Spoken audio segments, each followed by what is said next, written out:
Alright, still working on the engine here.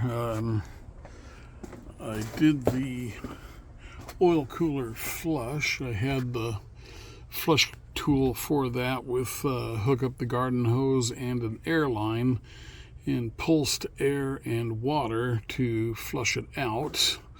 And I got a bit of debris from it. Whether or not it's enough to make a difference, who knows. But anyway, the truck is still not working right, and right now the best guess that I have is the IPR injection pressure control valve. I'll light it up here for a second.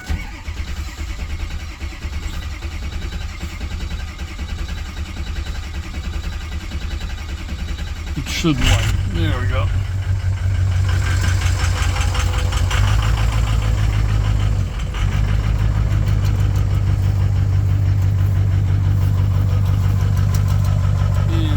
You can see there's a pretty good amount of smoke coming out from the exhaust.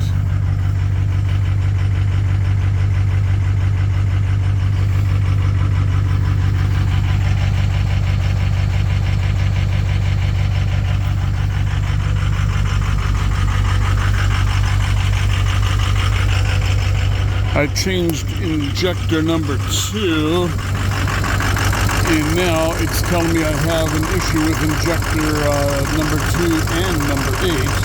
Number 8 is the injector I changed about a year ago, but then it's also saying there's a problem with the IPR valve, injection pressure regulator.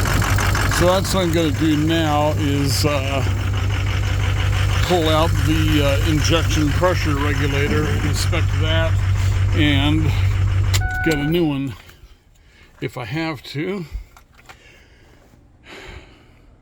So you can see that we have a fair amount of diesel smoke coming out. But yeah, I know it's the dangest thing. All I did was flush the oil cooler, and then when I went to start things back up, it was running rough. Crazy. All I can think is I did have to jerk around the wire harnesses, and so it's possible that there might have been a shorter burnt section in the wire harness that is now making contact and grounding out somewhere, shorting out. So anyway, I'm going to get an IPR removal socket tool and pull that out, and that's a fun thing to do. It's have to take out the air cleaner, degas bottle, air pipes, the FICM, and then it's reach way down behind the turbo, and so that's going to be fun. Then one of the other things that is a regular problem is the wiring on the IPR valve can get burnt by the turbocharger, and that is a known failure point. So they do sell a section of the plug with a pigtail on it to replace the wires that are potentially burnt. So I'm going to pick that up too. Anyway, okay, I'll get back to you later. But yeah, geez, darn it. My poor truck. We're supposed to be out camping, and I'm stuck here doing maintenance. Dang. At least I got the old F-250 reliable. Supposed to be camping here soon, and if I can't get this thing running by the time we're supposed to leave, then I've got enough power that I think I can get the 550 out from under the camper, park it over here, and then get the 250 and load the camper back up onto the 250. 250 is all ready to go, so no problem. Ugh. That's all I can say. Ugh.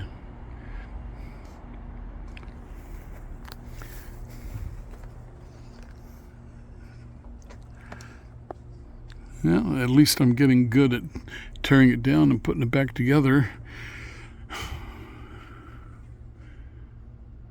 All right.